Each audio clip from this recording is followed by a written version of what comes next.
Sveiki, chebrytė. Jau po biškį baigėsi vasara, atėjo ruduo ir orai ne visai idealūs. Kaip matote, nematote, bet jau biškį čia palijo.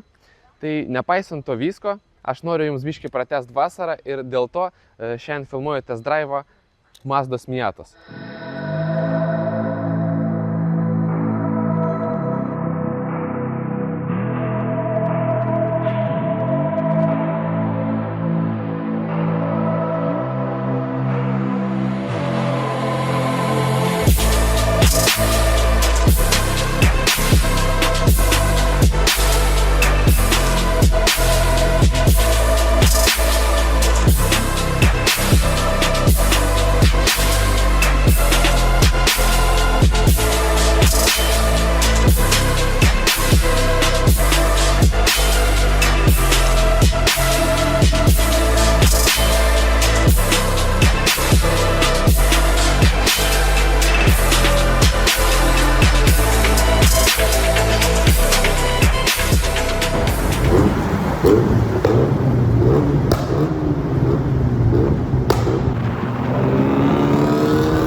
Čia yra mano nuosavas automobilis ir šiandien pagalvojau, kad nufilmuosiu jums būtent tokį tipinį mano kanalui test drive'ą apie pačią Miatą, bet taip pat kažkiek vėliau bus video būtent apie šitą egzempliorių, apie tuningą, apie problemas, kurias sutikau aš turėdamas šitą automobilį, nes jisai jau pas mane virš 2 metų, netgi jau beveik 3 metus. Tai daug kas atsitiko ir jisai toks tikrai nebuvo, kai aš jį pirkau.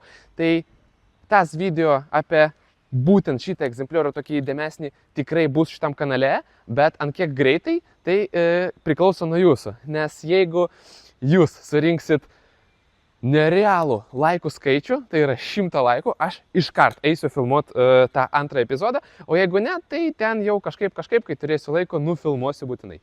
Tai viskas priklauso nuo jūsų, spauskit laikus ir pamatysite antrą seriją, o kol kas tęsiam būtent test drive'ą. Čia yra antra generacija Mazdos Miatos ir realybėj čia nėra Miata. Aš tik taip vadinu, visas pasaulis šiaip taip vadina. Miata tikra, tai Mazda MX-5, kuri buvo pardavinėdama Amerikos rinkai. Visam kitam pasaulyje jinai yra pavadinta MX-5. Tai čia yra antra MX-5 generacija, šiaip vadinasi NB ir ten labai paprastai su tom generacijom. Pirma buvo NA, po to NB, po to NC, ND ir ta ND yra naujausia.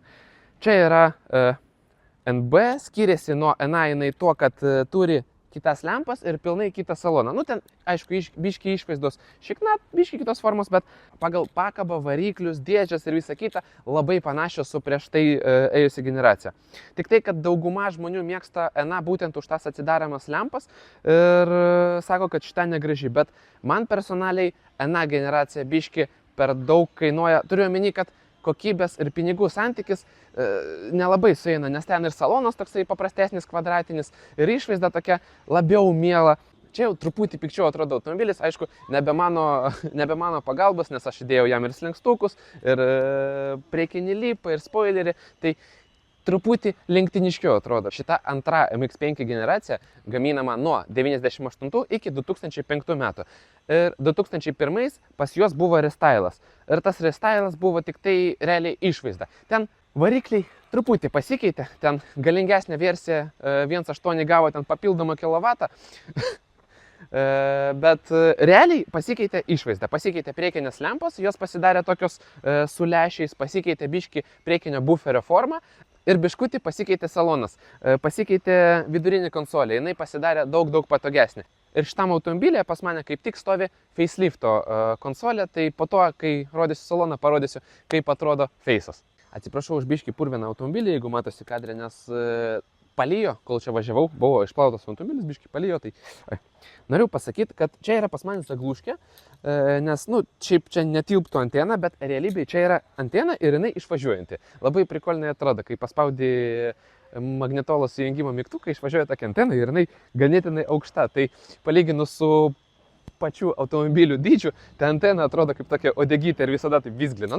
Juokingai atrodo. Man, pavyzdžiui, labai patinka, nes Šiaip tas automobilis atrodo toks laimingas, mažas, linksmas ir dar tavo degytę vizgina, nu, nežinau, kaip linksmas šuniukas, kuris nori pažaisti su tavim kokį kamoliuką, kad tipo, mes važiuosim. Tai kažkaip taip juokingai atrodo ta antena. Štai toks kėbulas, vadinamas ne kabrioletu, o rodsteriu, nes turi tik tai 2 vietas ir gale, nu, nėra vietos keleiviams.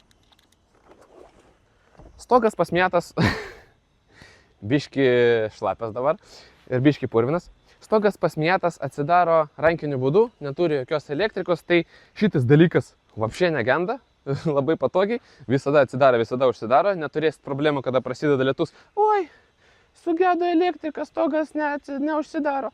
Niekada tokių bėdų nebus, bet bus kitos bėdos. Miata turi 2 tipus stogo ir 2 tipus langų stogose. Tai gali būti medžiaginis stogas, kaip čia, ir jie skaitosi labai geri, jie vadinasi Machair ir gali būti odinis stogas. Jisai toksai ne iš pačios odos, o iš kažkokio pakaitalo, tai tie stogai nuo laiko skilinėja štai tose sulinkimų vietose ir pasidaro skylės ir tenai po to kapsi vanduo ir salone visada šlapia. Šiaip pas Miatas yra bėda, kadangi čia yra gumytės, kurios susilenkia, kai atsidarom stogą. Tai per tas gumytės susirenka biški drėgmės per lietų ir šiaip ir būna kapsi ant kelių, būna prikapsi salone ir jeigu nevalyti, pavyzdžiui, latakų, kurie yra čia ir čia po sparnais, jie irgi užsimuša ir salonas būna šlapias. Kalbant dar apie langus stogose, tai jie gali būti plastikiniai ir stikliniai. Abu turi savo niuansus, bet abu turi savo pliusus. Stiklinis langas niekada nepasidarys matinis, jisai yra šildomas, tai galima įjungti šildymą ir tas drėgnumas arba ten ledas pas jūs nutirps, bet jisai yra sunkus ir jisai su laiku iškrenta iš savo vietos ir čia galima matyti, kad bandyta siūt, bandyta klijuot, bet vėl iškrito, tai man vėl teks biški pasiūt, biški paklijuot. Tai va, o plastikiniai langai, jie užsimatina ir trukinėja. Būna, kad tiesiog trunka per vidurį ir neturit lango. Man personaliai labiau patinka stiklinis, bet, aišku, turi savo niuansų. Ir, kaip sakiau, šitas stogas Machair daug geresnis negu odinis. Tęsiant kalbas apie stogą, čia galima pamatyti tokius laikiklius. Tai šitie laikikliai yra skirti, kad prisegt hardtopą. Tai yra tvirtą metalinį stogą. Jisai prisisega stokinėse vietose kaip ir tas medžiaginis stogas ir čia tiesiog užsitrenkia. Tai šiaip su tokiu galima ir žiemą važinėti. Ten jau pas jūs pasidaro ne rosteris su minkštu stogu, o pilnas kupė. Prieš filmuodamas savo Miatos test drive pažiūrėjau keletas didelių amerikietiškų autožurnalistų apžvalgų, kad pasižiūrėt, ką jiems nepatinka, ką jiems patinka, kad biški papasakot, kaip yra realybėje, nes su šito automobiliu aš jau gyvenu daug metų. Tai išgirdau tokį faktą, kad daug kas pyksta, kad stogą nepatogu uždarinėti ir atidarinėti, kad turi būtinai išlipti iš automobilio. Tai aš esu, ne aukštas, bet ganėtinai toksai stambus vaikinukas ir pasakysiu jums taip. Stogą labai patogiai ir lengva galima atidaryti ir uždaryti iš salono. Su viena ranka. Demonstruoju. Aišku, turit biškį pakelt subinę, pasiimti už rankinos. Bam, užsidarėm stogą. Atidaryti taip pat. Važiuoju, labai geras oras, yra saulutė. Pam, viso. Patogu. Kad atsekti ir užsekti, čia yra 2 laikikliai. Ateik, parodysiu. Dabar uždarysiu ir parodysiu. Tai va, mes važiuojam, pradėjo lyt lietus, mes kažkur pristabdom, nes ant kelio negalima tai daryti. Mes pristabdom. Bam, užsegam, viso, stogas uždarytas. Reikia atidaryti. Bam, nepakeldami rankų nuo vairo. Bam. Oi, čia pastrigo. Bam. Problemos? Nematau. Dar vienas labai įdomus faktas apie MX-5. Tai kad šitas roadsteris yra vienas iš populiariausių roadsterių visam pasaulyje. Tai yra pigus, pavadinsim taip, sportinis automobilis. Dar ir roadsteris. Galų varomas su mechanikė. Yra versijų ir su automatu. Labai gerai valdomas. Ir jų yra prigaminta ir parduota tiesiog krūva. Dėl to ir atsirado dabar toks faktas, kad yra daug skirtingų juokingų man modifikacijų. Pavyzdžiui, jie sugalvoja ten kažkokį pavadinimą, parduoda kaip limited kažkokį edition, o išeina tai, kad tiesiog pas mus spalva, pavyzdžiui, geltona. Arba išeina taip, kad pas mus biški kitas atspalvas mėlynos spalvos ir stogas kitos spalvos, ne juodas, o pilkas. Ir va, jie tokių įdomių modifikacijų prigalvoja. Pavyzdžiui, dar yra prikolas, kad Amerikos rinkai sparnai be posūkio ir irgi jau kitas pavadinimas ten, Miata. Ir, žodžiu, prigalvoja tų nesąmonių, kur būna, kad labai gera komplektacija, taip, yra kruizas, yra kondiškiai, yra dar kažkas, bet nėra ABS-o. Ir, kažkaip pas juos viskas taip juokingai su tom modifikacijom, bet realiai čia yra labai patogus Lego ir jeigu kažko trūksta, galima pasiimti iš kitos versijos ir tiesiog įmesti ir bus tai, ko norite. Po kapotu yra labai plati variacija variklių. Juokauju, realybėje yra 1.6 ir 1.8. Ir nepaisant generacijų, NA faceliftas, NB faceliftas, varikliai beveik nesikeitė. Keitėsi ten smulkmenos ir galimai keitėsi biškai kilovatų kiekis. Tai gali būti ten 1-2 kW skirtumas. Čia stoja 1.6. Šiaip, jeigu taip pažiūrėjus, tai ir 1.8 jums atrodo taip pat. Nežinantis žmogus neatskirs, nes taip pat atrodo vožtuvo dangtelis, taip pat toks pat dydis, tie patys 4 cilindrai. Tai čia yra 1.6 81 kW atmo su mechaniniu pavarų dėžė. 1.8 versijos buvo nuo 100 kW iki 109 kW. O galingiausia Mazdos versija tai yra vienaragis Mazda Speed, gaminamas, man atrodo, tik tai Amerikos arba Australijos rinkai. Dabar tiksliai nepasakysiu. Jų yra labai nedaug ir tai yra 1.8 turbo. Jūs tik savo įsivaizduokit ant 133 kW. Varikliai yra labai patvarus ir 1.6 ir 1.8. 1.8 biški dažniau kala ir jisai yra retesnis. 1.6 tai beveik negenda, jeigu jūs pilat tepalą. Ten, aišku, kaip ir visi japonai, biški paryja tepalą, tai turit pasižiūrėti, dapilt ir važiuoti. Čia yra špižinis blokas, aliumininė galva. Nieko čia negali būti paprastas. Dohas 4 cilindrų. Tiesiog. Dar versijos 1.6, 1.8 skiriasi tuo, kad 1.8 versijose galėjo būti 6 pavarų dėžė, pas mane yra 1.6 5 pavarų dėžė, tai 6 pavarų dėžė yra trumpesnė negu 5, tai biški dasideda prie bėgėjimuose. Ir 1.8 versijos dažniau turėjo LSD reduktorių. Ten, aišku, buvo skirtingi tie reduktoriai su blokiruotėm, buvo ten pusiau blokiruojamas, buvo LSD, kuris pilnai blokiruojamas ir pas mane Open Diffas. Aišku, tie visi dalis galima kaitaliuoti. Prie 1.6 tinka ta pačia dėžė 6 bėgių, tinka tas pats LSD reduktorius. Tai daug žmonių, kurie nupirko 1.6, tiesiog įsimetė savo LSD reduktorių ir viso. Aš taip plekštelėjau kapotų ne šiaip savo. Pagal manualą parašyta mestel kapotą iš 30 cm aukščio, man atrodo. Gal biškiai aukščiau, gal biškiai žemiau. Viskas dėl to, kad čia yra aliumininis kapotas ir jisai atskirai nuo viso kėbulo nepūna, nes čia aliuminijus. Šiaip inžinieriai labai čia gerai viską suprojektavo pagal svorį, nes automobilis sveria vos 1 toną ir jisai turi idealų svorių paskirstimą, pem ant pem. Netgi, su mano ratlankiais tai to nepamatyti, netgi tokį paprastą dalyką kaip stabdžių suportus jie padarė į vidų. Ta prasme, čia vienas žiūri į vidų ir čia vienas į vidų, kad kuo daugiau sunkių elementų būtų prie mašinos centro. O dėl puvekų, tai jo. Čia yra tipinis japonas ir jisai pūna. Pūna priekiniai sparnai. Labai didelė problema va čia su slenkščiais, nes mėtosi purvas ir čia yra latakas ir jeigu tai viską nevalyt, ten susirinka daug vandens ir drėgmės ir išpūna čia skylę, taip pat pradeda pūt štai šitas kraštas. Kaip matot, mano Mazda dar nenupūvo. Jau uždariau kapotą, bet dar jeigu jūs domi būtent Miata ir jeigu norite ją pirkti, tai reikia dar žiūrėti į priekinius lonžironus. Iš rato pusės jie gali atrodyti gyvi ir iš kapoto jie gali atrodyti gyvi. Bet bėda yra tame, kad jie pūna iš apačios. Tai iš kapoto reikia įkišti ranką ir pasižiūrėti apačios. Jeigu apačios nėra, reiškia landžio jau pas jūs nėra. Klasiškai turiu paminėti, per kiek šitas automobilis bėgėjasi iki 100 km/h. Tai jisai tai padaro per liūdnus 9,7 sekundės, bet džiugina, kad išvažiuoja nors iš 10. 1.8 versija tai padaro čiūčiut greičiau, bet realybė yra liūdna ir tokia, kad jeigu jūs nevažinėjat su 1.6, nu ta prasme, ne tiesiog vieną kartą prasivažiavot, o neturėjot 1.6, tai sėdė į 1.8 skirtumą nepajusit. Todėl ir daromos tos trumpesnės dėžės, LSD, kad nors kažkiek būtų to drivo skirtumo. Aš personaliai, kai atsisėdu į 1.8, tai jaučiu, kad čiučiut newtonų daugiau, bet realybė yra tokia, kad bėgėjasi jie labai panašiai. Aišku, kad tas automobilis iki 100 negreit bėgėjasi, nekaip jūs nenuliūdins, šita mašina ir yra ne apie greitį. Čia yra pats tas draiviškumas. Tu sėdi, pas tave trumpa bazė, labai lengva mašina, tu sėdi beveik ant asfalto.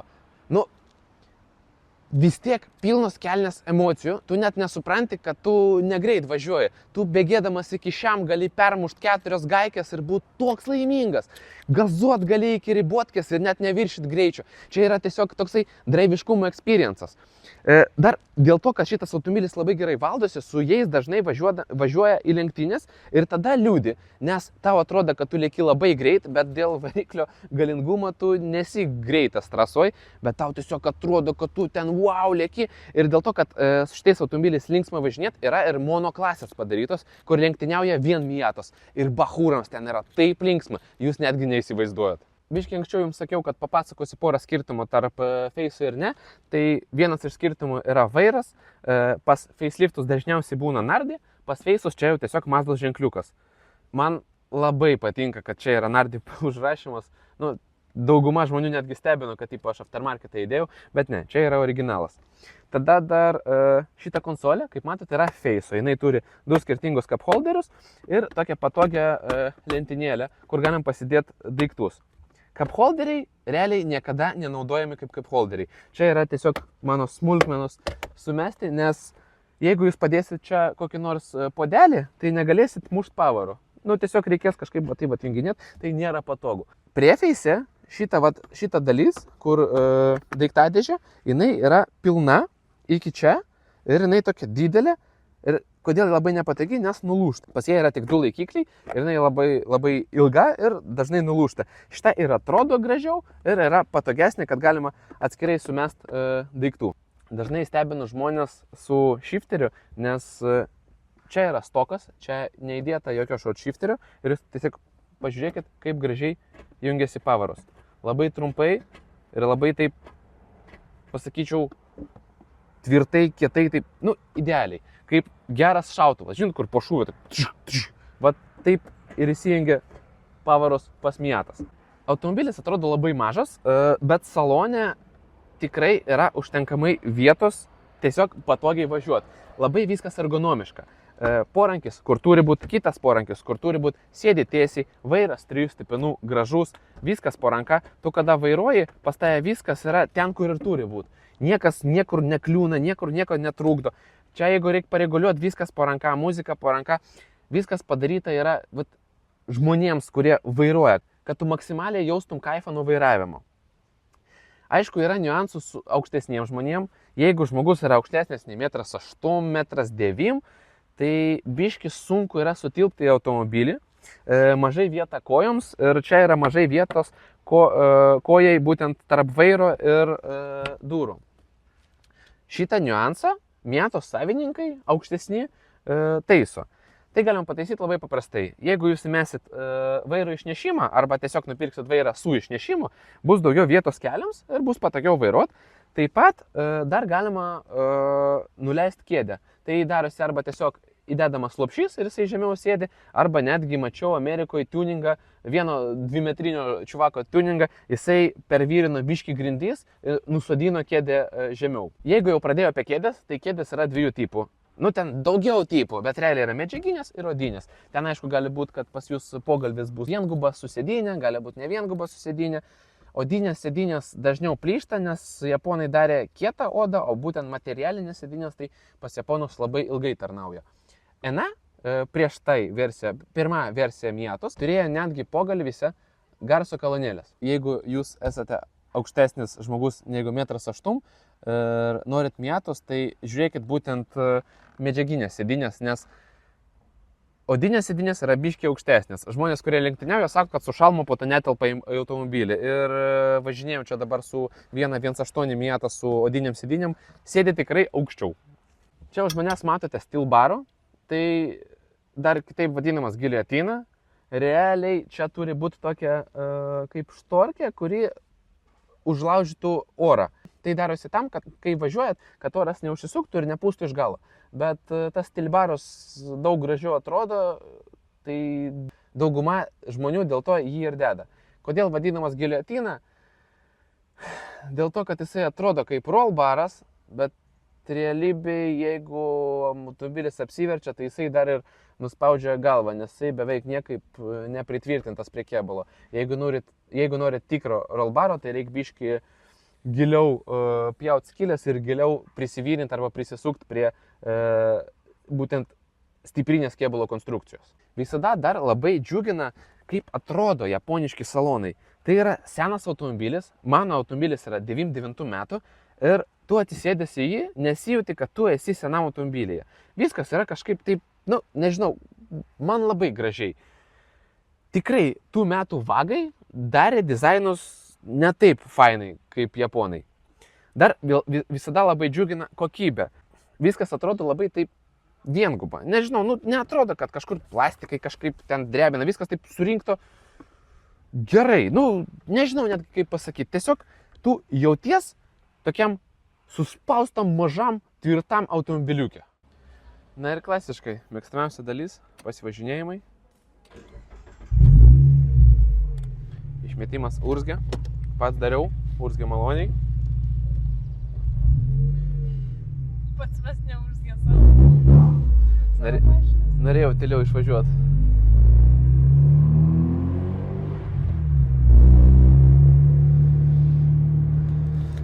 Paeksperimentuosim šiandien biškį, nes nežinau, kaip jums girdėsis su tokio išmetimo be stogo, be langų. Jeigu girdėsis blogai, tai užsidarysim, bet jeigu gerai, tai matysit tokį gražų vaizdą.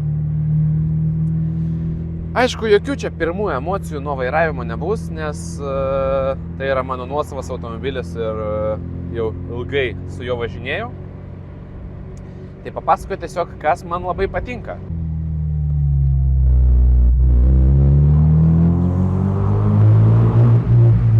Simfonija. O patinka man, kaip šitas automobilis valdosi. Pas mane, aišku, stovi biškiai žemesnės spiroklės, tai nėra pjautos, tai yra ten eibachai kažkokie sužeminti, tai jinai pasidarė biškiai kietesnė, bet ir stokinė pakaba ant šitų automobilių labai gerai klausosi vairo. Čia yra kaip sportinė pakaba, ta prasme, čia yra dvi šakės ir amortikas eina per vidurį, tai naudojama sportinėse automobiliuose.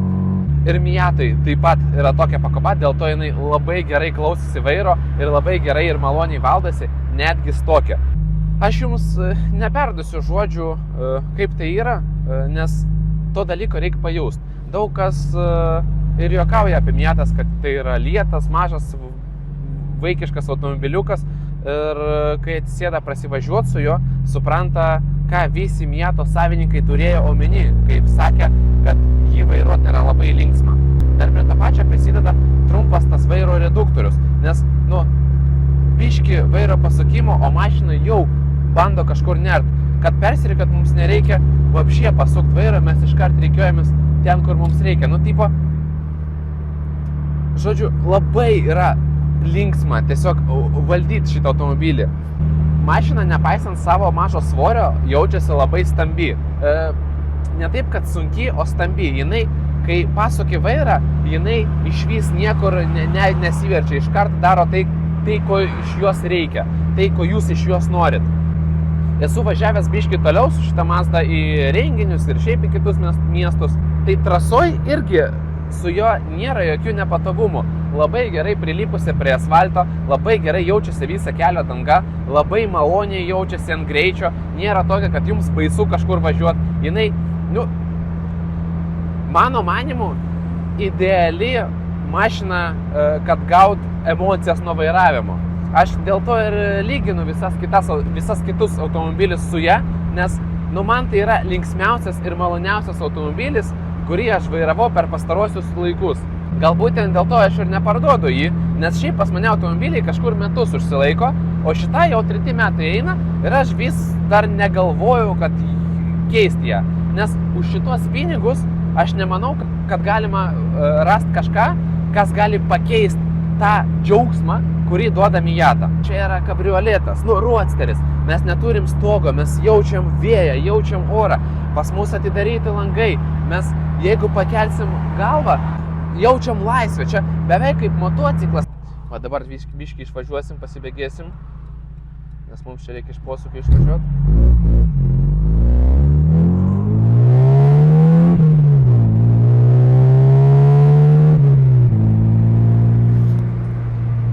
Nu ir ką, atrodo, kad mes lekiam, kad mes gazuojam, jungiam tas pavarus, wow, mes tik tai šiam įsibėgėjom ir tai nėra lėtai, tai yra greitai ir aš dar nespaudžiau dugnais, nesukau variklių iki galo, bet turiu omeny, kad jūs turit tą visą džiaugsmą to vairavimo, jūs galit gazuot, jūs tą mašiną biškį provokuoja, jūs neprilėksit per greit, nes jinai nėra greita, bet ir jinai ir nėra lėta, jūs nesijaučiat kažkoks atsilupęs nuo viso eismo. Nu blemba, aš labai mėgstu šitą automobilį.